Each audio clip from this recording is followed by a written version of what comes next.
Hey everyone, I want to tell you about Cozy Earth. It's the world's softest sheets. They keep you cool, dry, and comfy all night long. They're moisture wicking, breathable, and they even get softer with every wash. They have PJ sets. Who can't get behind PJ sets? Valentine's is coming up. Get your wife a pajama set. It's Oprah approved. They have free shipping on orders over $50 and a 100-night sleep trial on those bedding sets and a 10-year warranty. And right now, our listeners get to save 40% off using our code INFOGO at CozyEarth.com. Find the link in the show notes. Luxury, comfort, and cool sleep await you at CozyEarth.com.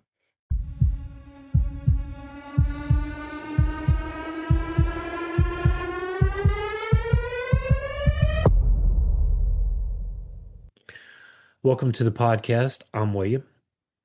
And I'm Kat. And we hit record. You're over there. I'm over here. That makes this info on the go, right? Answering little things you want to know today. So I know you like the Doctor, and I know I like the Doctor. I've probably been following and watching the Doctor a lot longer than you have, though. Yeah, most likely. And I guess really, this episode is really about the history of Doctor Who. Um, you know, Regeneration, reinvention, and, well, a British icon, if you will, maybe. Well, it looks like a police box, old, blue, and ordinary, but step inside and it breaks the rules of reality. It's bigger on the inside. Inside that box is a traveler who doesn't age the way we do. He changes his face, his voice, his personality. And somehow he keeps going. Doctor Who. It's a television show that should not exist anymore. It's been canceled, criticized, declared outdated, pronounced dead more than once. And yet, for over 60 years, it's refused to, well, stay gone, to stay canceled. It's the longest running science fiction television series in history. Not because it never changed, but because change was never written into its DNA. One character, many faces, infinite lives. This is the story of how a strange British children's show became a cultural icon, and why every time it ends, it begins again. Well, I mean, first, I guess we need to. I know we're going to get into it, but the Doctor, there's no one character that plays the Doctor, Right. I love this show. This show is fascinating to me. Um, anyway, I I get, love the whimsicalness of it. yes, this same. So I guess in the early 1600s. Oh wow, that's Wow. really old. Not quite that old. In the early 1960s, the the birth of an idea, right? So Britain was a country caught between recovery and reinvention. Less than 20 years after World War II, the scars of the bombing, rationing they were still visible. But so was a growing sense of possibility. Technology was accelerating, television ownership was exploding, and science, once associated with destruction, well, it was being rebranded as the future. This was the age of the space race. Think Sputnik. It had already circled the Earth. Yuri Gagarin had gone to space. The moon no longer felt like fantasy, it was inevitable. The BBC, as a public broadcaster, felt a responsibility to educate as well as entertain, especially children. Saturday evening programming, in particular, was expected to be safe, informative, and morally improving.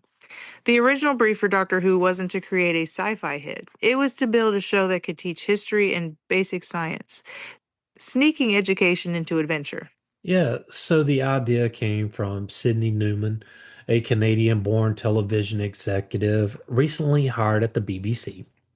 Newman believed science fiction could be intelligent, uh, adult, and imaginative, not just big eyed monsters.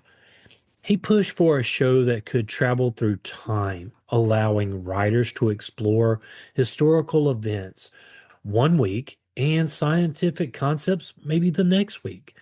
To make it happen, Newman backed Verity Lambert, a 27-year-old producer, one of the youngest and one of the very first women to produce a drama series at the BBC.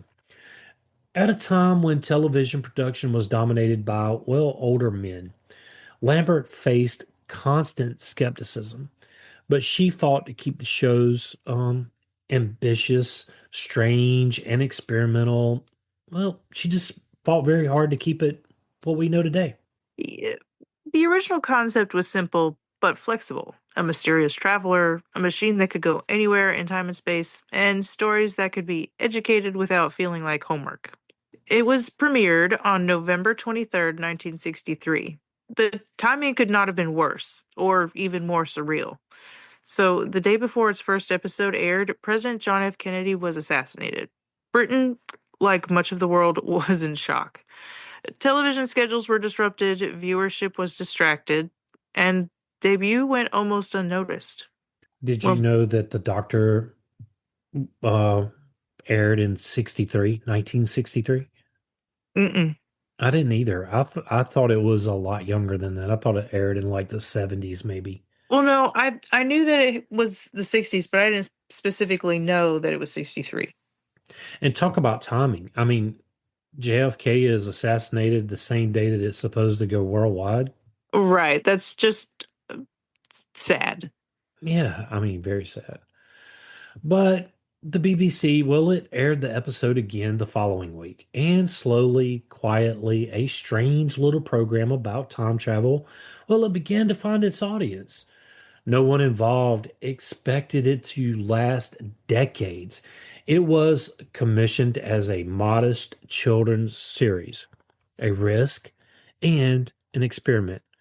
And like so much of Doctor Who's history, it really survived by, well, accident. When Doctor Who began, its hero didn't look like a hero at all, really. The first Doctor, played by William Hartnell, was older, sharp tongued, and often irritable. He wasn't immediately kind, and he wasn't really trustworthy. And he certainly wasn't designed to be a role model in the modern sense. Sharp tongue, irritable. He sounds like most of the people I know or work with. Hey now. Oh, minus co-host. Uh, I don't know. No, I'm just saying, I mean, I'm thinking the doctor, I mean, I can't imagine the doctor I grew up with was not sharp-tongued or irritable. Um, Same, but well, I didn't really grow up with a doctor. He was introduced to me later on. I was like 18, 19. Okay.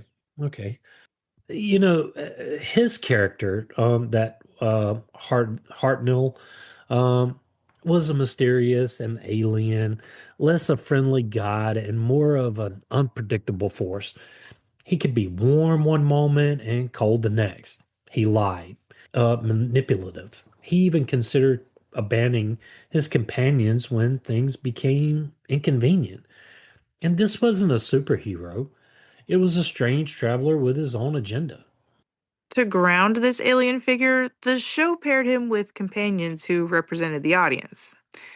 Susan, the doctor's granddaughter, was both brilliant and vulnerable, a reminder that the doctor had a past he refused to explain. Ian Chesterton and Barbara Wright, which were two school teachers from 1960s London, were practical, skeptical, and human. Their job wasn't just to travel, they were there to question the doctor, challenge his morality, and ask questions viewers at home would ask. Through Ian and Barbara, the educational mission of the show, well, it came to life when the TARDIS landed in ancient Rome or prehistoric Earth. They were the ones explaining history, asking for context, and reacting with fear or curiosity. Then, in late 1963, the producers made a gamble. To keep children watching, the show introduced a new enemy, the Daleks. Created by writer Terry Nation, the Daleks were deliberately frightening. Their design was harsh and mechanical, their voices were cold and inhuman, and beneath the science fiction surface was something darker. an echo of fascism, genocide, and blind obedience shaped by the memories of World War II. Hmm. The dialects. Daleks. Yeah. So the dialects were supposed to be a short-term ratings boost, but instead they became a phenomenon. Children hid behind sofas, under the couches, behind the tables, behind doors, whatever. But the dialect toys flooded shops. Dialect mania swept Britain, complete with pop songs, comics, and films. I would love to get my hands on one of those old dialect toys. Yeah, Yes, I would really love to. I would love to get my hands on one of the original TARDIS that probably came out. I imagine it probably goes for a pretty penny these days. I'm sure it does. You'd have to check eBay for that kind of stuff. And oof. Hey, if any listeners out there and they have one of those, old TARDISes and you want to get rid of it, email me. Sure. So, almost overnight, Doctor Who transformed from an educational experiment into a national obsession. The BBC had not planned for this kind of success, and the creators had not anticipated merchandising empires or even cultural catchphrases. But one thing became clear: the show had tapped into something uniquely powerful. Yeah, a frightening universe made safe by curiosity, courage, and intelligence. By the mid 1960s, Doctor Who was no longer just a children's program. It was, uh, it had made television an appointment for adults. It shaped a cultural experience. It was, and it really, honestly and truly, at this time, it was just in its beginning infancy too, right? Right. Now, the show's greatest trick here. By the mid 1960s, Doctor Who was a hit, but it had a growing problem. The star, William Hartnell's health was failing. Hartnell suffered from arterial sclerosis, which affected his memory, speech, and stamina. Long shooting days became increasingly difficult. Lines were forgotten, retakes increased. The role that had made him famous was slowly becoming impossible for him to continue. Yeah. In most television shows, this would have meant the end of the show because the main character, he wasn't going to be there. But a series built entirely around one central character, well, it doesn't usually survive. So the loss of its lead actor, especially in the 1960s, long before franchises, reboots, and cinematic universe were common, well, Doctor Who had one advantage. Its hero, well, its hero was not human. And rather than cancel the show or replace Hartnell outright, something audiences might reject, which is true. The writers and producers made a radical decision. They would they would change the Doctor himself within the story. In 1966, during the serial The 10th Planet, the Doctor collapsed from exhaustion. At the story's end, his body transformed, his face changed, his voice changed, but critically, his memories did not. This process was soon given a name: regeneration. And at the time, it wasn't treated as a grand mythology moment, it was a practical solution to a production crisis. But it quietly rewrote the rules of television. You know, how did you feel the first time you watched Doctor Who and you witnessed the regeneration process? I I cried for David Tennant. I'm He not even was a gonna lie really to good you. doctor. He really was. Oh, I did. I cried for David Tennant. But I did like Matt Smith too. But see, it opens a new chapter. I like the other doctors too. I like Yeah, them in their own ways. It's but yes, I started with David I started the doctor before David Tennant. yeah. But yeah, But David Tennant was pretty much the first one because he only did one season. but I mean, it just opened a new chapter for you, right? Like, okay, all right, well, now we have a new doctor. Well, so regeneration meant the doctor could be recast again and again without breaking the continuity of having a main character. It meant the show could evolve with its audience. It meant tone, personality, style Well, it could all shift with a character, but still remain functionally the same show, right? Right. And the first test came immediately. Patrick Troughton stepped into the tr- Patrick Troughton stepped into the role as the second doctor, and instead of imitating Hartnell, he did the opposite.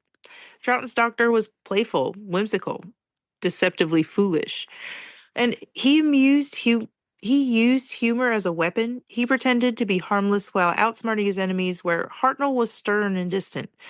Troughton was energetic and chaotic, and it worked. Audiences accepted the change, and they embraced it. They even began to expect it. What could have been the moment Doctor Who ended, well, it really became the moment it discovered its secret. Most television shows, well, they fear change. Doctor Who, well, turned change into its defining feature.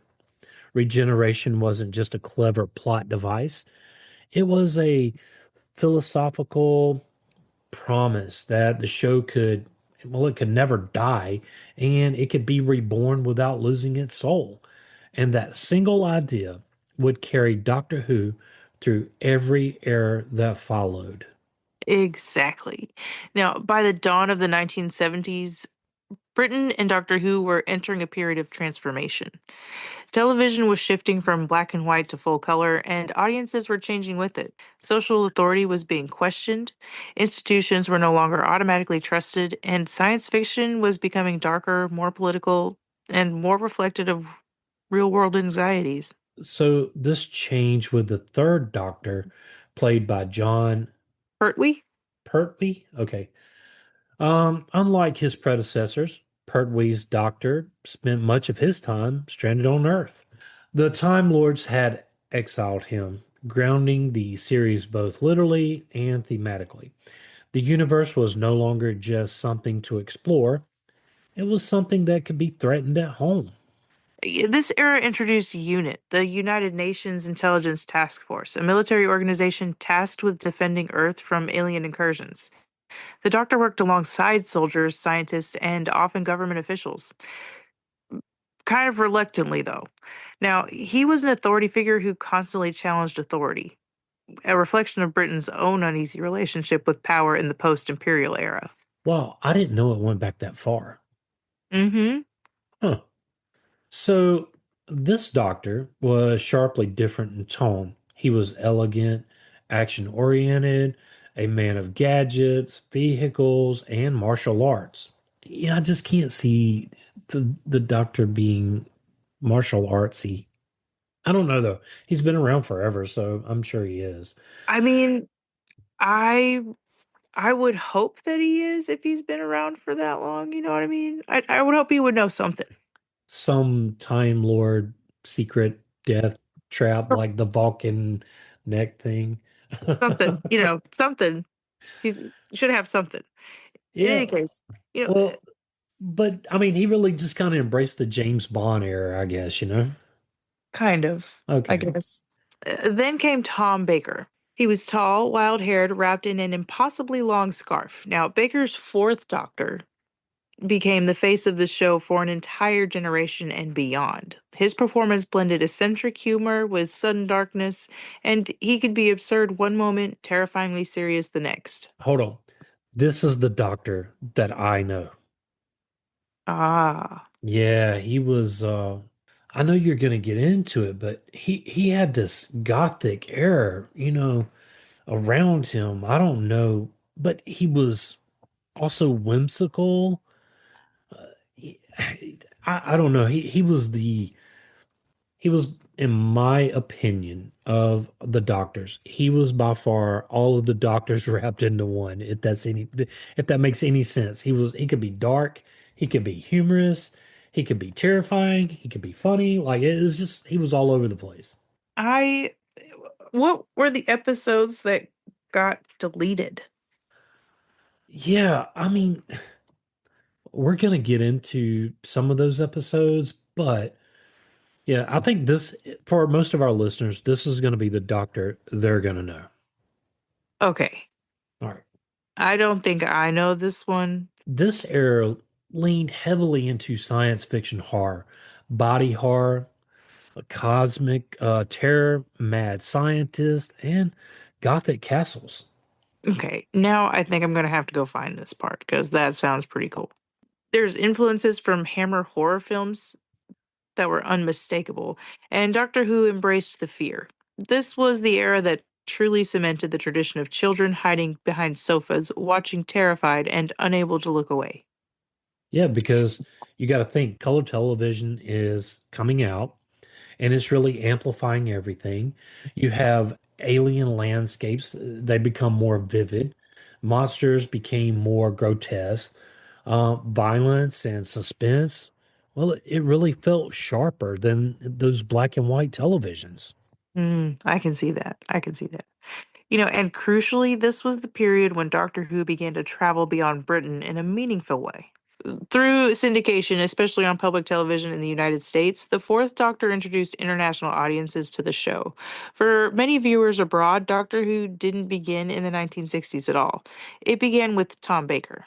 And, this is where I would watch it at in the late 70s, would be on PBS. And this is where I could find Doctor Who at. Ah. And this this really on this PBS, it created a cult phenomenon, right? A global export, if you will, from Britain. It was a series confident enough to be strange, but bold enough to evolve. And the show had survived its first reinvention. And now, in full color, it was more visible than ever. By the early 1980s, Doctor Who faced a problem it had never truly encountered before. It was no longer new. Science fiction television was evolving fast. American shows like Star Wars had reshaped audience expectations, and television budgets elsewhere were growing larger, flashier, and a bit more somatic. Compared to these productions, Doctor Who, still produced on a tight BBC budget, began to look dated. And the show responded the only way it knew how, by experimenting. Yeah, so meet the fifth Doctor, played by Peter Davison. And he was deliberately younger, more vulnerable, and more openly emotional. He questioned his own decisions. He failed. He grieved. This was a doctor who felt the weight of responsibility more than, well, more than any other doctor before him. Next came the Sixth Doctor, portrayed by Colin Baker, a bold and risky reinvention, loud, abrasive, and deliberately unlikable at first. This Doctor was meant to challenge the audience, to force viewers to confront the idea that the Doctor wasn't always comforting or safe. But the gamble backfired. Writing inconsistencies and tonal confusion made it difficult for audiences to connect. I can agree with that. Yeah, That's where I started. go ahead. Maybe not. Hold on. Geez, how many doctors were there? There's a lot of doctors. Colin Baker, I want to say, was in the 80s, right? Okay, so no, that's not where I started. So Colin Baker Nope. he was the doctor between 84 and 86. So Oh, okay. 2 seasons. Nope. Yeah, and behind the scenes, the problems were mounting. The BBC was cutting cost, studio time was reduced, special effects budgets shrank, and I can tell you during this time, the special effects for Doctor Who were laughable. Yeah, worse still, Doctor Who became entangled in internal BBC politics. Executives openly questioned the show's relevance. Schedules were moved erratically, breaking viewing habits, and at one point, the series was placed on an extended hiatus, effectively signaling a loss of confidence. But here comes the seventh Doctor, played by Sylvester McCoy. And he arrived during this turbulence. Early stories leaned into broad comedy, but as the era progressed, the tone darkened significantly. And this doctor became manipulative, strategic, and morally ambiguous. A chess master, if you will, playing the long game against, well, its cosmic threats. Ironically, just as the writing grew more ambitious, the audience was slipping away. And in 1989, after 26 seasons, Doctor Who ended. Not with a dramatic finale, but with quiet indifference.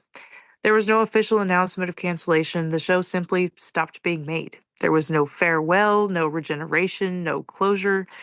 For the first time in history, Doctor Who didn't change. It just vanished.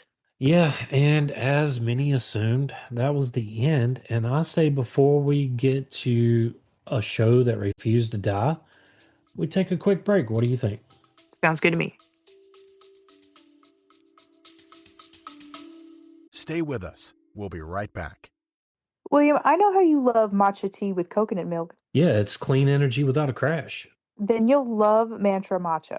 They offer super premium ceremonial matcha and 6 superfood infused flavors made from the finest, youngest tea leaves for a naturally sweet, ultra smooth taste. With each flavor, it's infused with powerful superfoods like cacao, ginger, and goji berries. And they also have those classic favorites like banana cacao, strawberry lemon, cinnamon goji berry, plus superfood berry, ginger beet, and rosehip dragon fruit. It's organic, non GMO, gluten free with 0 grams of sugar. You can enjoy it like me, or maybe hot or in a smoothie like Cat. Every purchase helps provide meals to kids through No Kid Hungry. It's at mantramatcha.com. Get 15% off using our code INFOGO at checkout. Both links are in the show notes.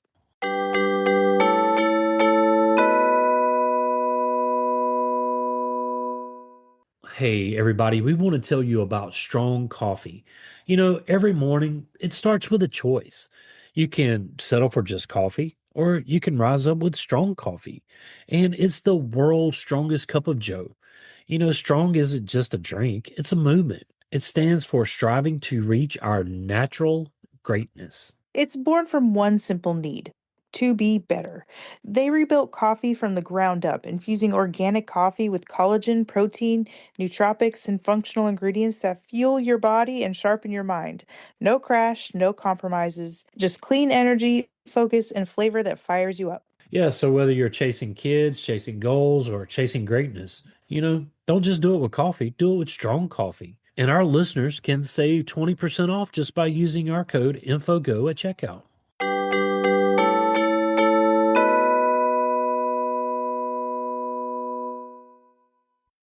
Hey, if you're looking for your favorite band or sports team or TV show, check out Old Glory. They've been in operation since 1969 and they have over 300,000 items. They have from the Beatles all the way to Metallica, NFL, NBA. It really doesn't matter what you're looking for. They have tees, hoodies, hats, gifts, everything a true fan could ever want. And it's family owned and operated. They have fast shipping, free standard delivery on every order. And you know what? Our listeners get a 15% off at checkout using our code INFOGO. You can find the link in the show notes.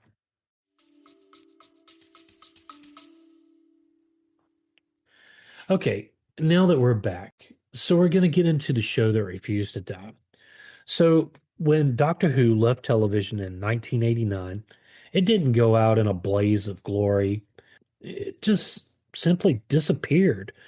And for the next 16 years, there were no weekly episodes, no regenerations, no opening theme echoing through living rooms on Saturday nights. But by every traditional measure, Doctor Who was dead. But Doctor Who has never existed solely on television. Instead, it entered what fans would later call the wilderness years, a long period where the series survived without an active broadcast, sustained almost entirely by the people who refused to let it fade. Now, during this time, the universe of Doctor Who expanded in unusual directions. Yeah. So hold on. The wilderness years? The wilderness years, I love absolutely. that. I love that. So, you had novels that pushed the mythology forward, exploring darker themes and deeper character studies than the television had ever allowed. And these books didn't just retell old stories, they treated the Doctor as a figure shaped by trauma, responsibility, and centuries of memory. I did not know there were novels. I've got to go look these up. He said, ooh. Yeah, for real. I mean, this does sound pretty cool. I just don't have time to read books. Maybe there's an Audible version. Yeah. Well, I mean, I'm pretty sure there is. Then came the audio dramas, particularly from Big Finish Productions. For the first time, former doctors returned to their roles, not on screen but through voice alone. These stories became a lifeline, offering continuity, experimentation, and emotional depth to a devoted audience willing to follow the doctor anywhere. Yeah, and then in 1996, there was a brief flicker of hope. A Doctor Who television movie aired on the American British co-production introducing Paul McGann as the Eighth Doctor. With a larger budget, glossier visuals, and a more romantic tone, the film was designed to launch a full revival. It didn't, though. America. I like how you said it. Well, it didn't though. uh, American audiences found it confusing. British audiences found it unfamiliar. Network enthusiasm evaporated. And yet, McCann's Doctor became a cult favorite. A Doctor defined less by screen time and more by what he represented. And more by what he represented. Unrealized potential. And that's really the story of the Doctor, isn't it? Yeah, throughout these years, something remarkable happened. Instead of shrinking, the fandom grew. Fans organized conventions, wrote fiction, built websites, recorded podcasts, preserved continuity. Many of the writers and producers who would later revive Doctor Who were once fans keeping it alive during this period. Proof that the line between audience and creator had quietly dissolved. Doctor Who podcast? Yeah. What? Yeah, for real. Doctor Who wasn't gone.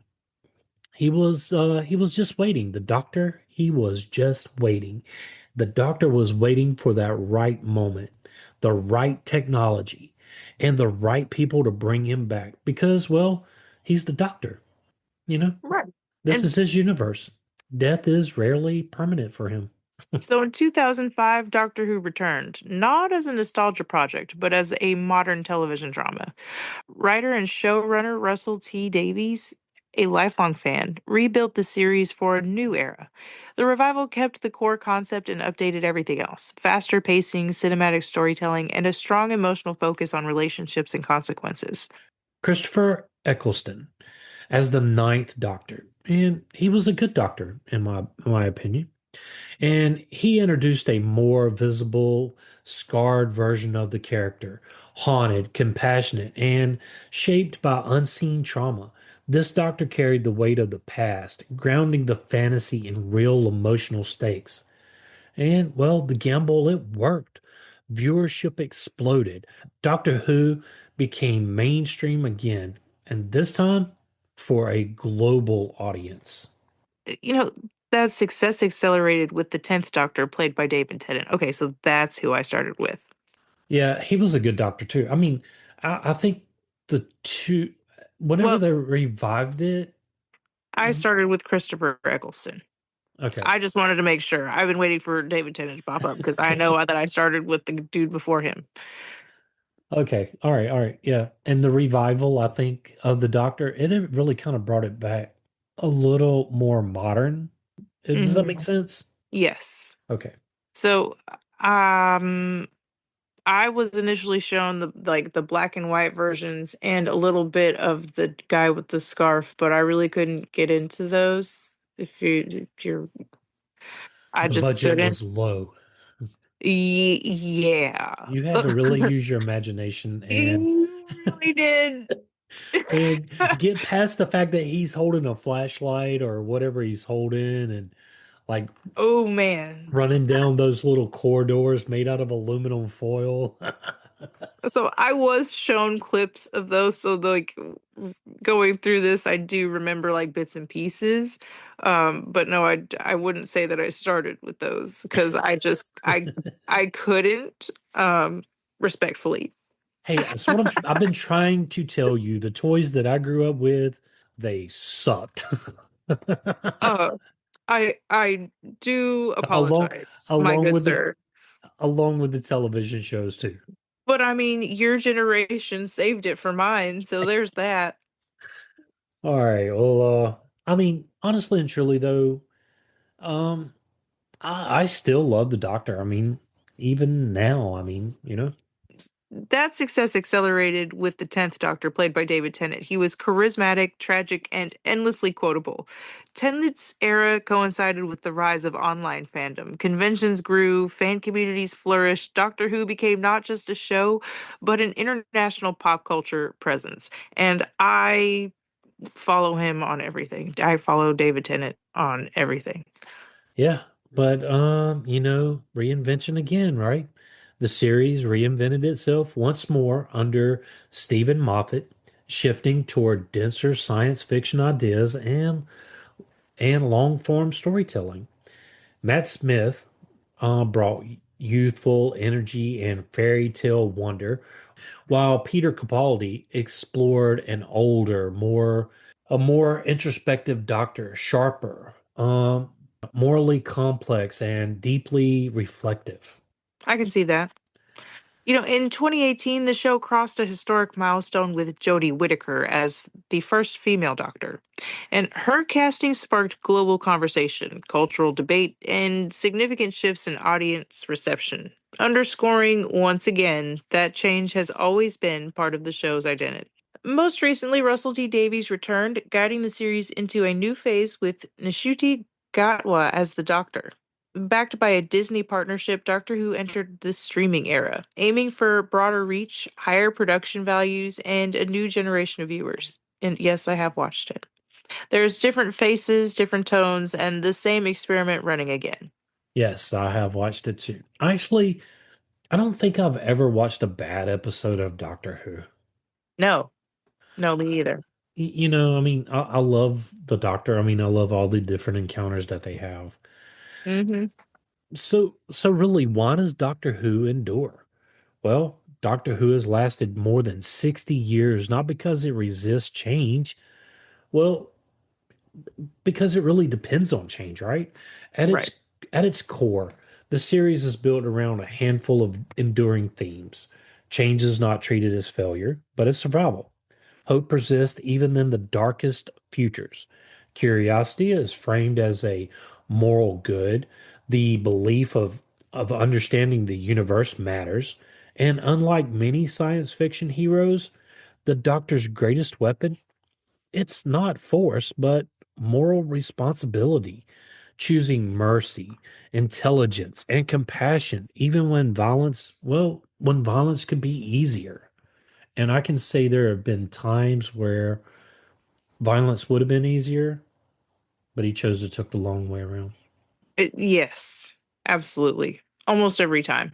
Yeah, The show's defining invention, Regeneration, is more than a plot device. Introduced in 1966 out of necessity, it became a metaphor for aging, loss, and renewal. Characters change, actors leave, audiences grow older, and instead of pretending otherwise, Doctor Who acknowledges that truth and builds it into the story.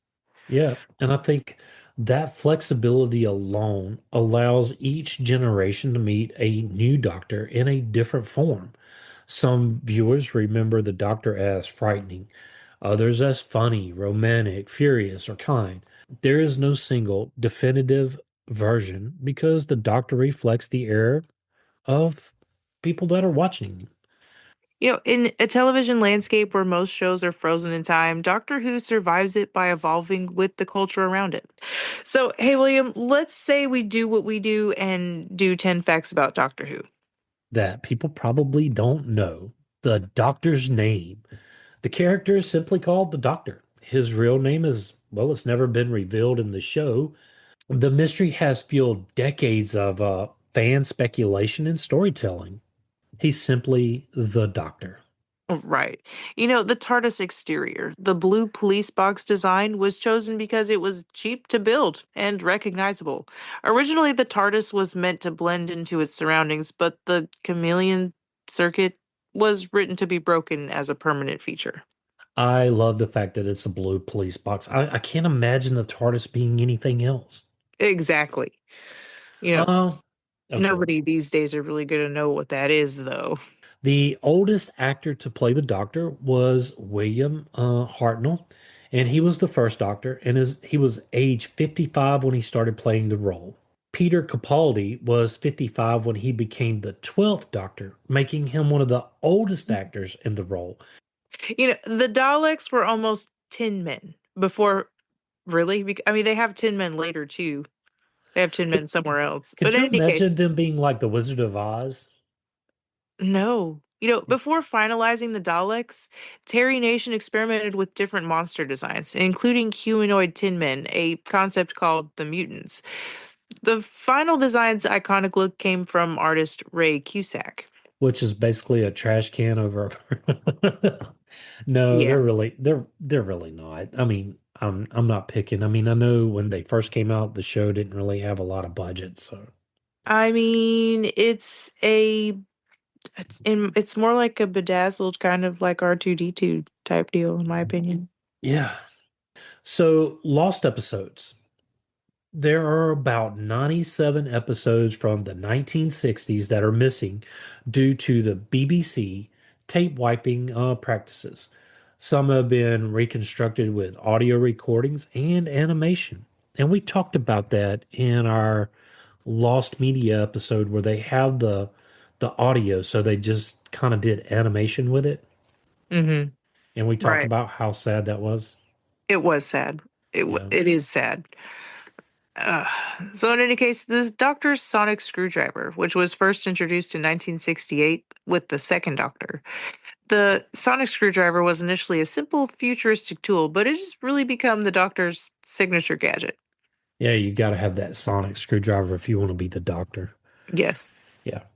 Um, so Doctor Who holds the record for the longest running science fiction TV series, but also the record for the most regenerations officially betrayed, thanks to multi-doctor stories and special episodes. So Doctor Who is in the Guinness Book of World Records. That's awesome. There's also international adaptations of this. The show has inspired Japanese American and even Russian versions in various forms, though none achieved the cultural impact of the original. The Doctor is the Doctor, no matter if he's in Japan, Russia, or America, or Britain. Right. Okay. Exactly. So, fan influence. During the wilderness years, fan activities like audio dramas, fan fictions, and conventions were so influential that many of the revival writers, including Russell T Davies, credited fan dedication with keeping the series alive. Yeah, I mean, I love Doctor Who, and I have for a really long time. I didn't even know you knew who the Doctor was until we got to talking about it. And yeah. I love Doctor Who as well. I even got Casey a sonic screwdriver when I went to Dragon Con one time. I don't have a sonic screwdriver, and I don't have a TARDIS either. Well, Casey used to have a TARDIS on his keychain. He has since lost it, so I have to at some point get him another one. I think I may have told you, I can't remember in what episode it was, but there is a TARDIS in Macon, Georgia, and it's one of those, you know how you can put a book in a, they have these things, I can't remember what it is, where you take a book, give a book. Yeah, They have one of those in Macon, and it's made out of a tar. It's made to look like the little blue box. I love that. Yeah, I've got some pictures somewhere. I thought this was interesting. I loved going through the history of the Doctor, Me uh, too. and hopefully some of our listeners found it to be as interesting as we did. Hopefully they enjoyed it. If you would like to support this podcast, tell a friend and help get the word out. If you would like to help us keep the show going, you can do so at Patreon. You can find that link in the show notes. And as always, William and I want to thank you for listening. Yes, whether you've been with us from day one or just tuned in, thank you. Join the Facebook group and Info on the Go, Over there, share with us your show ideas. or ask us a question. But follow us wherever you get your podcast. Send us a text using the link in the show notes or leave a review. And leaving that review does help others find us. And if you leave it, we'll read it. You can also email us at, infoonthegopodcast@gmail.com. and yes, that is all one word. Till next time. Stay curious.